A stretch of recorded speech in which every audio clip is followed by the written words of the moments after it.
Hey guys, welcome to the Learn Feng Shui podcast, where you'll learn Feng Shui from a classical point of view, taking out the myth and superstition. So if you're interested in learning Feng Shui, Chinese astrology, all things Chinese metaphysics, as well as the superstitions and myths that connect it all, you'll enjoy learning Feng Shui with me. What if rearranging your home could improve your finances, relationships, and overall well-being? Well, today we're diving into the book, Move Your Stuff, Change Your Life by Karen Rauch Carter. So get ready to learn how shifting your space can create a ripple effect that transforms your life. Hey guys, welcome back to the Learn Feng Shui podcast, where ancient wisdom meets modern living. I'm Candice Berlinga, certified Feng Shui practitioner and a Red Ribbon professional with the International Feng Shui Guild. Today, I'm excited. We're diving into the book of the month, a new segment where I share my favorite reads from my shelf that can enhance your feng shui practice, help elevate your space, and improve your overall well being. So, this month, we're exploring the book Move Your Stuff, Change Your Life by Karen Rauch Carter. Karen Rauch Carter is a professional feng shui consultant and a licensed landscape architect. She studied Tai Chi, yoga, and alternative energy healing, and one of the most interesting things, I think, parapsychology, prior to beginning her studies of black hat style feng shui. And of course, I will also put a book link in the show notes. One of the reasons I picked this book, it really was one of the first in my collection. When I first became interested in feng shui, my husband picked me up a bunch of books, and I kind of had a quick look through it. At that point, I had already decided to apply classical feng shui, which is more of what I practice now. I do like to cover both Eastern and Western views on feng shui. I wanted to start the series with a book from my collection that I think is easier to follow. It is written conversationally and relatably, so it does give you a good starting point. And I also wanted to kind of share my new thoughts after practicing for a while and really read the book through cover to cover to see what kind of stood out to me. I'll be covering 3 key aspects of the book today, as well as a summary. So we're going to talk about how it ranks in terms of difficulty, how practical it is to follow, and what makes the book stand out compared to others. Let's get into it. Before diving into the details of the book, guys, let's take a moment to highlight some of the key themes that are covered in Move Your Stuff, Change Your Life in the summary. I've kind of broken it down into some different categories here. It does cover your feng shui basics, personal empowerment through your space, practical application, mind body connection, and empowerment through action. So ultimately, it does provide also a holistic approach to life. And it shows how your environment directly influences your well being. Starting off with the feng shui basics, she starts with the Bagua map, which is the foundation of feng shui. Whether you practice flying stars or BTB feng shui, there's always what is called a bagua. The BTB style does divide your living space into 9 sectors. If you think of putting like a tic-tac-toe grid over your home, each corresponds to a different aspect of life. So it'll be wealth, career, relationships, as an example. It gives a great intro into the BTB style of feng shui, which I think may be easier to apply to somebody who is just starting out on their feng shui journey. One of the points that she makes about the Bagua is she emphasizes how different life areas in feng shui are interconnected rather than functioning independently. For example, she does explain like how the knowledge sector can influence financial management and not just activating the wealth sector. And she explains how the family sector can hold the energy for your daily finances. So instead of thinking of these areas as functioning independently, they actually do work together. I do have a little bit of a story about that. When I first started applying feng shui, I studied with a teacher that did apply these 9 life aspirations, but she used the compass. And so it's kind of a blend between the Western style and the BTB feng shui.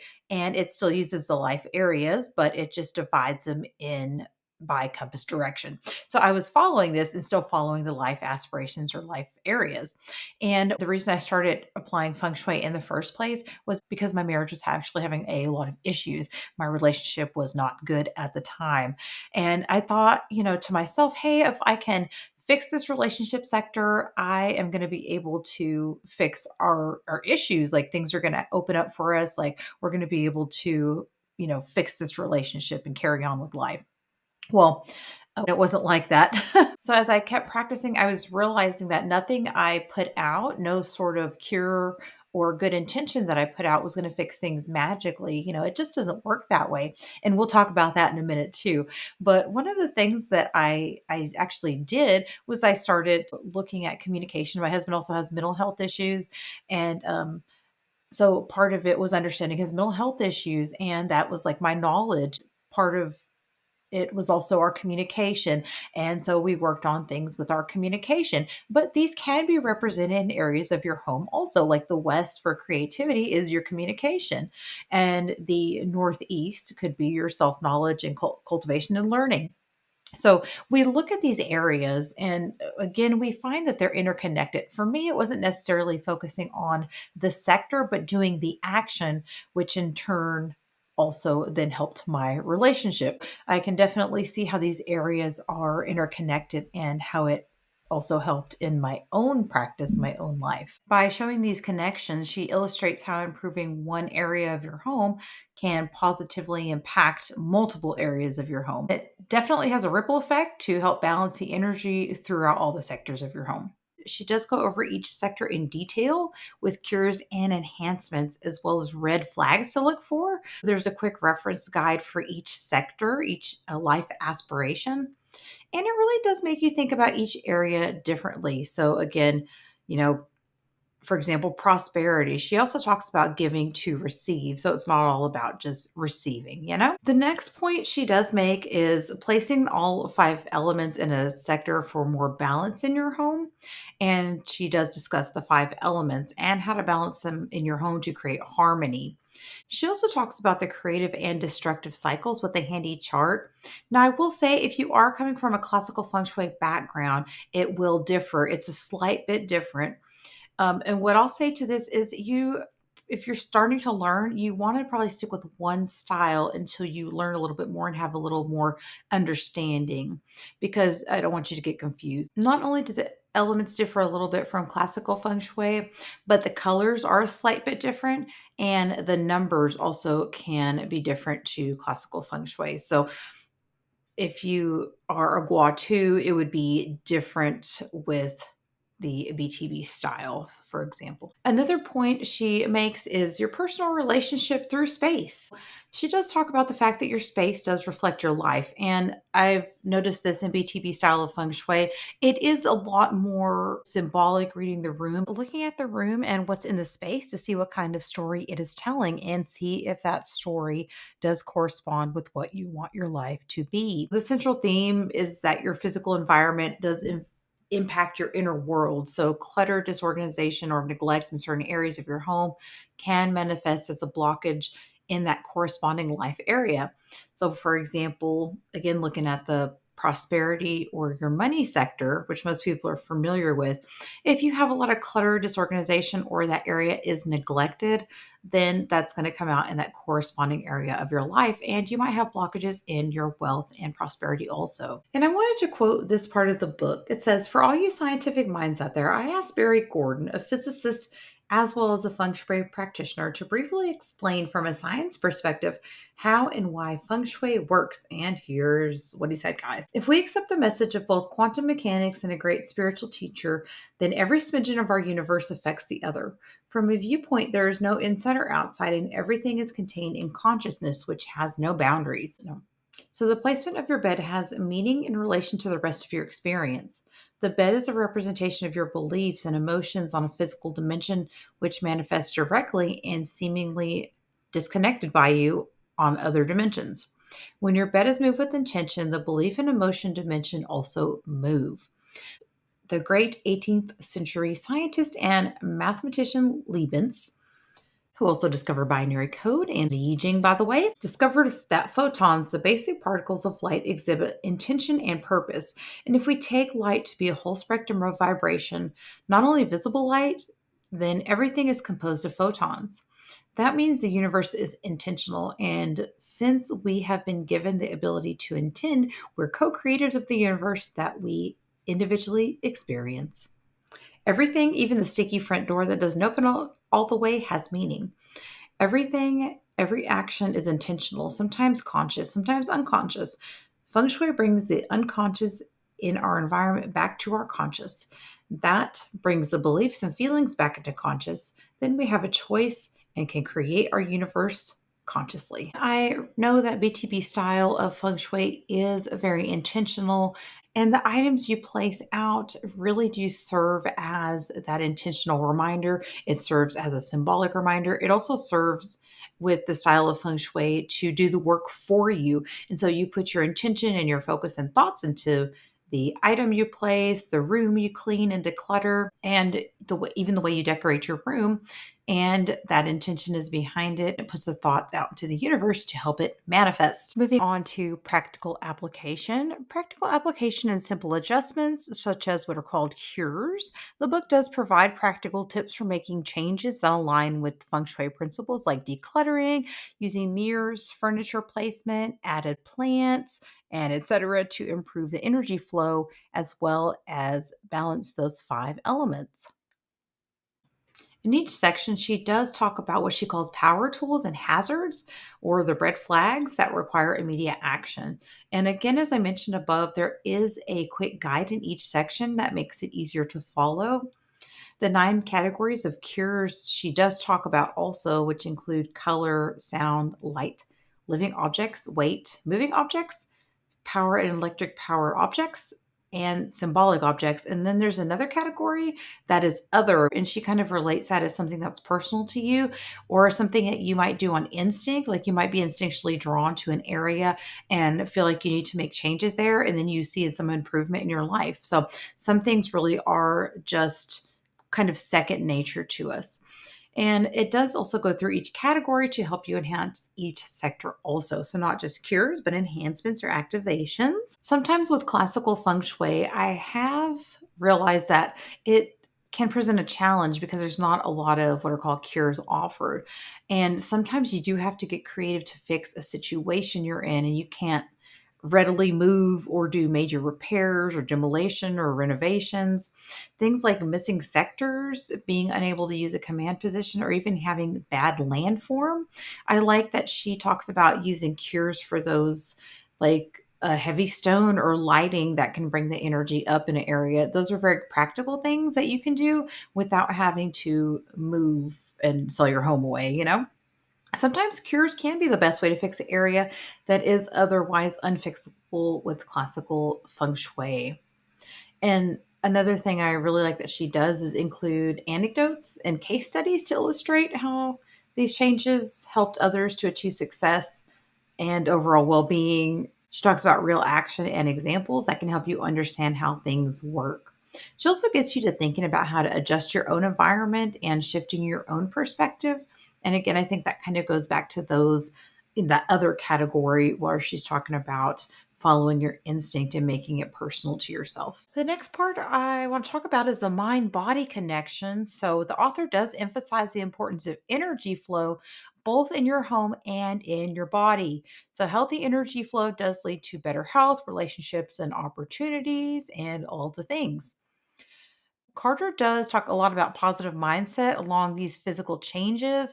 So the book encourages cultivating a positive mindset to also support the transformation process. I like that she points out that if something bad happens, it's not that feng shui doesn't work.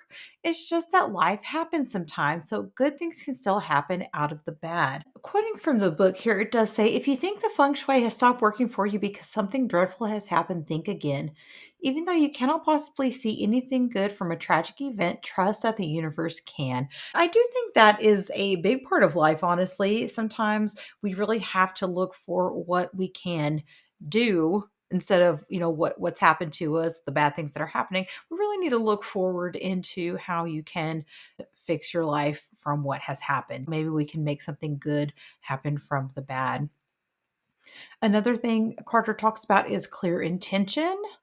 So, having a clear intention and really kind of getting clear about what you want in life is very helpful. It's kind of like that old roadmap analogy when you say, how do you know where you're going if you haven't picked a destination? How do you know how to get there, right?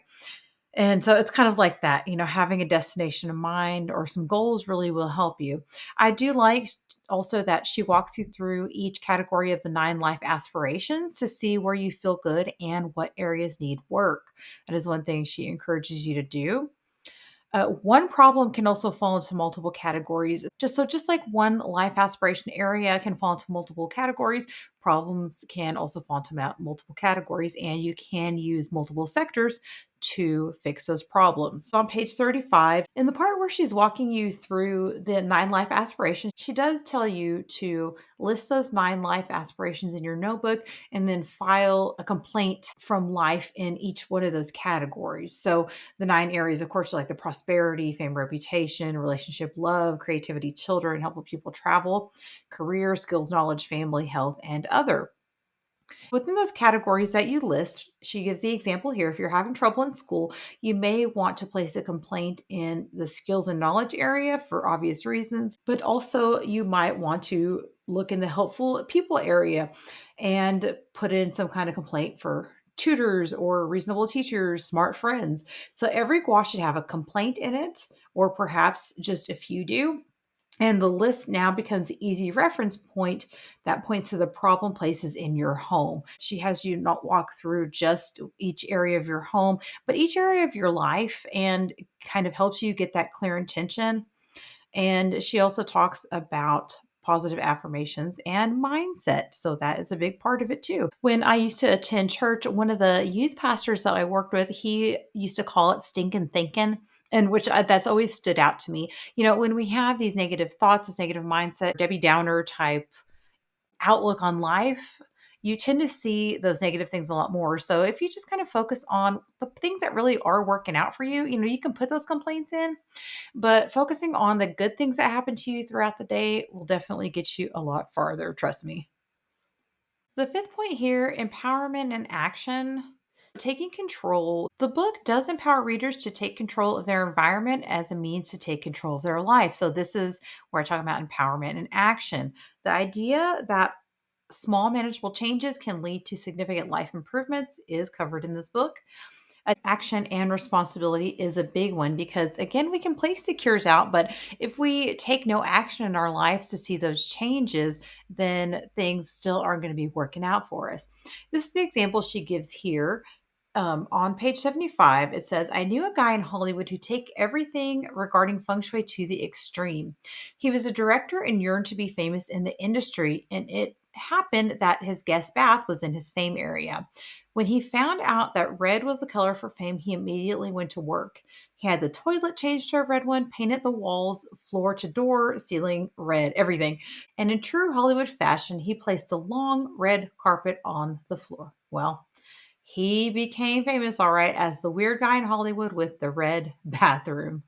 I was going to say, I thought maybe his career went in the toilet or down the drain. I use this as an example to demonstrate the importance of balance with feng shui. The red bathroom had become a sign of desperation, as if the fellow believed he couldn't ever become famous of his own merit. And he thought he needed some outside source to deliver his fame and wasn't taking responsibility for it. He did not make the internal shift within. And when enhancing the fame area with balance, he should have had the confidence that his request for fame had been heard and was surely on its way with much less red. I saw a really good example on a Facebook post a while back. I saw that one feng shui consultant had advised somebody. I honestly don't even know who it was, but I saw that they had advised somebody to paint red triangles all over their room to enhance the fire energy. And they had all kinds of, crazy design. And to me, that's just too much. That's a little bit of overkill. We don't necessarily have to, do all that. That's just way too much. And, we really need to be realistic. You don't have to have things in excess as way, way too much. You need to have some self awareness and, again, be realistic with what you're putting out. On page 121, she gives this as an example also. A friend of mine, a fellow feng shui consultant, was desperately trying to have a baby to no avail. Every time she found out from her fertility specialist she was not pregnant, she added more enhancements to her children and creativity area. She eventually became so overwhelmed with the entire process. Another consultant visited her one day and noticed that the friend had way too many enhancements in the area and it felt out of proportion and out of balance. So here is a case of too much of a good thing can be bad for you. That's definitely something I can say. You don't need to have your whole home looking like a feng shui store for you to have good feng shui. If you are one that likes to put symbols and stuff like that out, I really love that she touches on you can just have too much of a good thing. And for my own example, I had a client contact me one day, and I of course live here in West Texas, and he was just an old farmer. He's an old farmer. And he said, the only thing I know about feng shui is where my prosperity area is. He said, the only thing I know is where that wealth sector is. That's the only thing I've been enhancing for years, and I feel like it's worked. And it worked for him. That's the thing. It worked for him. So if the only thing you know is one little thing, try it. And if it seems to be working, don't go into overkill and paint your entire house with red triangles or put up 1,000, rainbows in your children creativity area. Like, you don't have to do all that. Another thing I wanted to point out is she does equate the symbolism of the gua as an action. Just like I talked about earlier, I didn't necessarily have to enhance my creativity area or my knowledge, sector, because I was actually doing that action and that didn't need to be enhanced. Taking the action actually worked as the enhancement. She gives the example of aging, and she says, for example, if you don't want to age or you want to apply some anti-aging to your feng shui, she says, focus on the children and creativity zone. She does say here that she heard of a study where they took some older people and placed them in an environment that replicated typical surroundings of what they experienced in their 20s. So the same music, decor, and everything. And not only did they start acting younger, but they actually start regenerating new cells within their physical body where they weren't supposed to be able to. These older people were making 20-year-old cells. So that is the difference the environment can make. And it says here, whether it's big band music, Kool-Aid popsicles, jump rope, it can literally slow down your aging process. And she does say, don't live in the past, but creating surroundings that make you feel youthful and alive can also help too. So taking those actions and not just relying on a cure to put in the area. Of course, just elaborating on what I talked about earlier, when something bad happens, use it to your advantage or think of it as an opportunity. No. The book also stresses that feng shui is this ongoing process, and it encourages readers to regularly evaluate and adjust their space as their lives and goals evolve and change. Being realistic and evaluating your actions is helpful. Doing a periodic evaluation, because things constantly change, even feng shui changes. And it's sometimes not a one and done. Even in classical feng shui, there's this component of time space. And even things like flying stars are static and those are constantly moving. Time periods are shifting and things like that. There's a shift in time space, and there's also shifts in our life. Like, children don't live with us forever. Children, we might want to apply a style of feng shui that and supports our children or getting pregnant. But you're not going to want to apply the same style or the same cures or enhancements to your home when your kids are teenagers. I'm not going to apply baby or toddler feng shui adjustments to my home for my teenagers or my adult children that still live at home. Just like with your relationships, whether you're single or you're married or you're looking, those are all going to be in different enhancements and require different evaluation. Maybe you're single and you're looking to get married and you finally find somebody and you get married. Well, you're going to want to enhance and change those different sectors of your home so it's not still attracting the energy that you were wanting to attract a couple years ago. Making small changes at first, just starting to think differently is very helpful. Knowing that life happens and mess and clutter happens. When you host a party, you don't expect your home to stay clean. Just like when we have small children, we don't expect our house to stay clean. My house is a different level of messy than it was when my children were little. People can wash their own dishes and declutter their own spaces and stuff like that. I really like also that she talks about how things don't have to be perfect. And that's so true. I think, we look at feng shui, and of course, it is a lot of times referred to as the art of placement. We think that things have to be beautiful and perfect and manicured, and we think Marie Kondo and all those things. But Things don't have to be too perfect. One of the things that I've heard with BTB feng shui, for example, is if you underneath your bed is too clean, you'll have a hard time conceiving a child because it's like there's no accumulation of energy there. That just really goes to speak to that things don't have to be perfect. Another example she gives is one of an over controlled garden. And, when things are too rigid and too perfect, do you feel comfortable in a space, right? The answer, I think, is no. Maybe some people do, but we really want to create a warm, cozy, inviting space for people to relax that really complements our life. We don't want to create a rigid, structured, stiff environment that people don't feel comfortable in. And last but not least is the holistic approach to life. She talks about kind of integrating feng shui. The book does integrate feng shui into all life areas, including career, love, personal growth. So it does create this holistic approach to self improvement. And she talks a lot about life balance. The ultimate goal is to achieve this balance and harmony in all aspects of our life. One way I can describe this, I think, is that some people tend to be, and a way I can explain this to you is a lot of people tend to be off in life in one area of their life. So, say your relationship is really good, you're having a good relationship with your children, but maybe financially things aren't where you want them to be. Or maybe financially things are really good for you, but things are lacking in your love life. Maybe you don't have a partner, maybe you want children, so there's always an area of our life that tends to be an area of kind of like maybe like a pain area, an area we feel that in that we really would like to improve. And again, she touches on all of this and talks about kind of balancing all these areas of life, which I really love.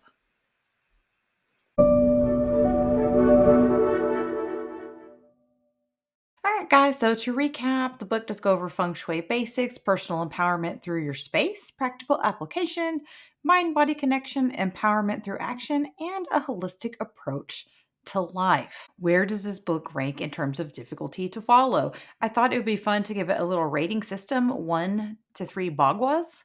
So one bagua being the easiest and three being the most difficult. I would give it in between 1 and 2 because it's probably not the easiest, most watered down version of feng shui. It does get pretty in depth. And for that reason, I would give it 2 bagwas on a scale of difficulty, meaning it's probably at beginner medium level. One of the hardest things about feng shui is kind of putting all these concepts and ideas together. And so it's a lot of information, but I do feel like it is easy to follow when you start kind of understanding, if that makes sense. She does break the book down again into very easy to use sections. For each area or sector of the home, she does have what she calls the power tools, which is easy reference. She talks about colors, shapes, what to use in the sector, as well as things you want to avoid in that sector. And I think that makes it easier to implement. I think that the practicality and application is very easy in the book. And so that would be probably a 1 on the scale of Bagwas. So practicality and application is a 1 because it is very practical. You don't have to go out and buy a bunch of stuff. And again, just kind of even starting out with your own intuition, I think that is very easy. It gives you easy space to start. As far as uniqueness, insights, or perspectives, I think what makes this book stand out is it's written very conversationally. I like that she makes some funny jokes. Like I find it relatable. I like to joke around or have a play on words and stuff like that. And I really like that she includes that in the book because I feel like somebody's just chatting with me. I don't feel like I'm sitting there reading a technical manual. And so I think that is a fresh perspective on feng shui other than trying to be too technical and making things too academic. She makes it just understandable. And insights and perspectives, I would probably give it a 1 on the difficulty scale. So it'd be fairly easy to understand the perspective and kind of have that shift for yourself. It can definitely be utilized by a beginner, but I do think just trying to remember my own feng shui journey and where I started out, I couldn't put a lot of these concepts together. I think she does a good job on making it understandable in that way. I think it's a good one to start out with. I definitely recommend it to anyone wanting to start their feng shui journey and just see where it takes you. The link for the book is going to be down in the show notes. I will link Karen Rauch Carter's website also in the show notes. So for October, I am going to be covering the book Feng Shui for Home Buyers Exterior Edition by Joey Yap. And I could tell you, I've read this one already and it is a very easy, good read. So I'll be looking forward to reviewing it in the same way I reviewed this one. All right, guys. Well, I hope you enjoyed today's episode. Be sure to check out all the links in the show notes. If you'd like a copy of that book, click that Amazon link. Next week, I'll be covering the monthly energy for October. You're not going to want to miss this. It is what is known as the year breaker next month. It is the month that clashes the year. So, what does that have in store for us energetic wise, right? What are we going to be looking at? So, I'll talk about all that on next week's episode. And if you have listened to the episode, but you have not checked out that companion newsletter, it has all the information I cover on the episode, plus a lot more. I'm actually pretty proud of it. If you haven't been to visit the website to check that out, I highly encourage you to do so because it has even more information as well as like lucky dates, feng shui tips, all kinds of how-tos on there. So I think it's very informative. All right, guys. Well, I'll catch you guys next week for that. The week after that, it's going to be probably a repeat episode because I have a lot of family obligations for October. And then at the end of the month, I will be doing that book review. So a little bit of an abbreviated month for me next month, but I'm still around. All right. I'll catch you guys next week. Y'all have a great weekend. For a free energy mapping of your floor plan, please check the link in the show notes. To support today's podcast, go to learnfengshui.com, sign up for emails, leave a review, and share with your family and friends.